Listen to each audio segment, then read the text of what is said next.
大家好，今日想同大家分享下日常練波咧要留意嘅事嘅。首先咧，亦都係最重要嘅咧，大家覺得係乜嘢呢？就咧唔好咁大力啦。有啲朋友咧，就算打 mini tennis 咧，都要下下爆喎，下下都要攞你命3000啊！咁啊，其實淨係可以練到咧執波嘅啫，最後都係。咁練波咧就最緊要咧有打波嘅節奏啦，唔好一時快一時慢啦。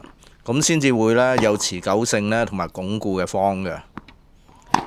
練波注意到嗰個 contact point 啦，當然啊好重要啦。但係打波前呢個預備動作咧都係好緊要嘅，企位啊、拉拍啊，亦都係好重要嘅。仲有擊球後嘅收拍動作啊，都係唔好散咗咯。不過咧，今日咧只係簡單咁講下咧日常嘅練習啦，所以就唔會咁深入咁講啦。另外都好建議大家咧揾個 training partner 啦，一齊練波啊！揾波友咧打波係容易嘅，如果揾一個可以一齊練波嘅朋友咧，就其實好難下嘅。打波同埋 fit 波咧，亦都係咧兩種完全唔同嘅技術啦。當然啦，有教練幫你咧就最好噶啦，可以咧即時咧幫你啊修正個問題啦，或者咧發球機咧都有一定嘅幫助嘅。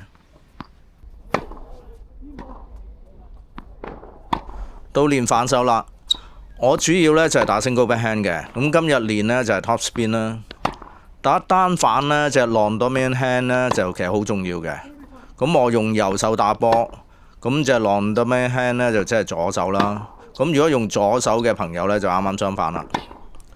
long dominant hand 呢就除咗咧幫助平衡之外呢，對右手嘅發力其實都好有幫助嘅。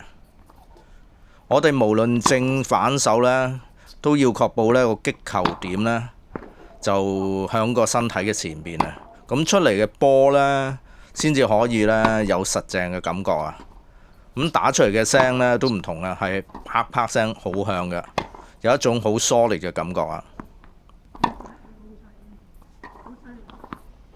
打單反嗰陣時呢，記住打完個波呢，先至可以呢打開個 body 嘅。如果唔係呢，就好容易呢就 out of control 啊！嗰個波呢就會亂咁飛啊！最後收拍呢，亦都係相當重要嘅，因為呢最尾個動作呢散咗呢，就會影響你之前嘅動作㗎。因為擊球嘅動作呢係一個整體性嘅，而唔係呢一個單一嘅動作呢就可以打好嗰個波㗎啦。希望今日嘅分享我可以幫到大家啦，拜拜。